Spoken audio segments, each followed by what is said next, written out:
نماز پڑھتے ہوئے نہ دیکھا، کوئی ایسا ظاہر کام نہ دیکھا، کوئی ایسی عبادت کرتے نہ دیکھا۔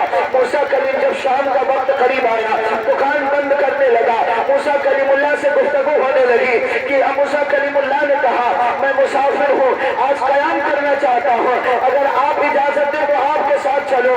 اس لیے کہ موسیٰ کلیم اللہ یہ دیکھنا چاہ رہے تھے کہ کون سی ایسی عبادت کرتا ہے تو رب اس کی عبادت کو اتنا پسند کر رہا ہے کہ اپنے پیغمبر موسیٰ کلیم اللہ کا پڑوس ادا کرے گا۔ موسیٰ کلیم اللہ جب چلے اس کے گھر پہنچ گئے، وہ بندہ پہنچ گیا، پہنچنے کے بعد کھانا تیار کیا، تیار کرنے کے بعد باہر نکلا، موسیٰ کلیم اللہ کیسے کہنے لگا اے موسیٰ جو ہے اے مسافر، کھانا تیار ہو گیا ہے، چلے آپ تناول فرما لیں، اگر ابھی کھائیں گے تو آپ کو اکیلے کھانا پڑے گا، اگر بعد میں کھائیں گے تو آپ کو میرے ساتھ کھائیں گے۔ موسیٰ کلیم اللہ نے سوچا شاید کسی درمیان کوئی ایسی عبادت کرتا ہوگا جو رب کو اتنی پسند آ گئی ہے، اتنی پسند آ گئی ہے کہ پیغمبر کا اسے پڑوس ملے گا۔ اللہ اکبر! موسیٰ کلیم اللہ نے کہا میں بعد میں کھاؤں گا۔ اس راز کو دیکھنا چاہ رہے تھے آپ نے کیا دیکھا اپنی نگاہوں سے؟ وہی نوجوان جب اپنے گھر کے اندر پہنچتا ہے، ایک بوڑھی ماں جو بستر پر پڑی ہوئی ہے، اپنے آپ سے جو نہ اٹھ سکتی ہے، نہ منہ دھو سکتی ہے، نہ کھانا کھا سکتی ہے، نہ ہاتھ چلا سکتی ہے، نہ پاؤں چلا سکتی ہے، لاغر ہے، کمزور ہے، ضعیفہ ہے۔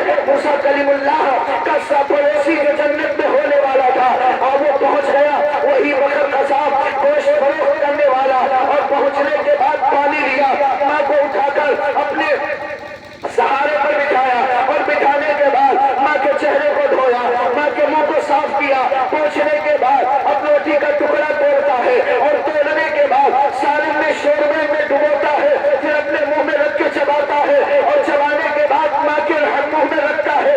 جب ماں کھانا شروع کر دیتی ہے تو شکم شیر ہو جاتی ہے۔ ماں نے کہا بیٹا بس شکم شیر ہو گئی ہو، پیٹ بھر گیا ہے، اب چراغ بجھا دو۔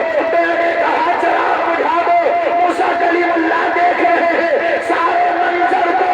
جب وہ چراغ بجھاتا ہے تو بوڑھی کے ہاتھ کپ کپاتے ہوئے اٹھتے ہیں، رب سے عرض کرتے ہیں مولا میرے سوا تیرے سوا کوئی نہیں ہے، اور تو نے بڑھاپے کا سہارا میرا بیٹا بنایا ہے، اس کے علاوہ کوئی نہیں ہے، یہی خدمت کرتا ہے، یہی دیکھ بھال کرتا ہے۔ مولا اس خدمت کے بدلے میں تجھ سے کچھ نہیں مانگتی ہوں، بس اتنا کہتی ہوں کہ میرے پیغمبر موسیٰ کلیم اللہ کے ساتھ میرے بیٹے کا حشر فرمانا۔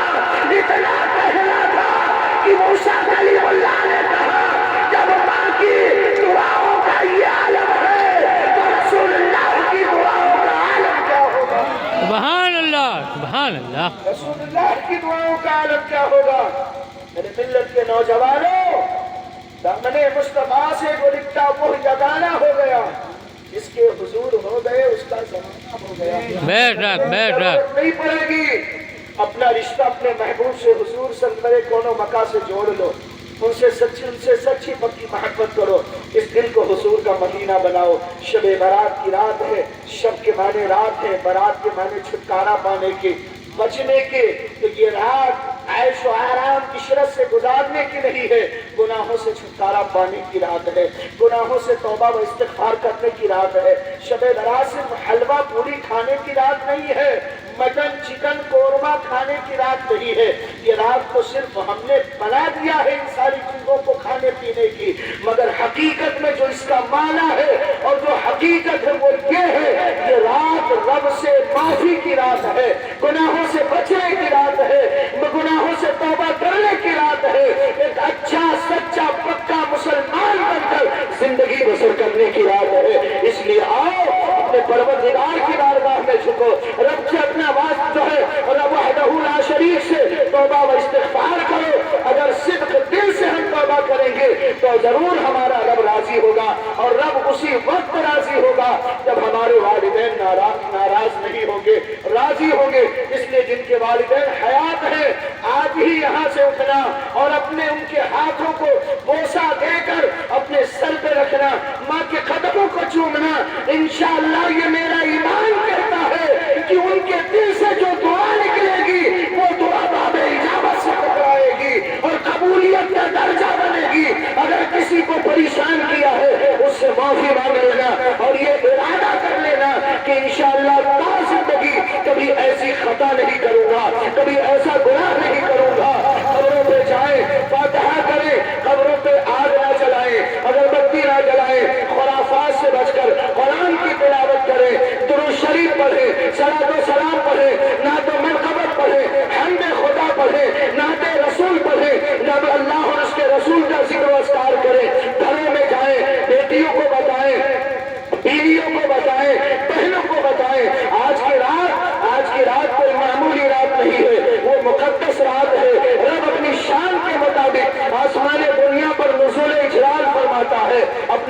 سے صبح شام سے لے کر صبح تک پکار پکار کر کہتا ہے میرے گنہگار بندو کہاں جا رہے ہو؟ آؤ نا اپنے رب کی پناہ میں، آؤ نا اپنی رحمت، اپنے رب کی رحمت کو مانگو۔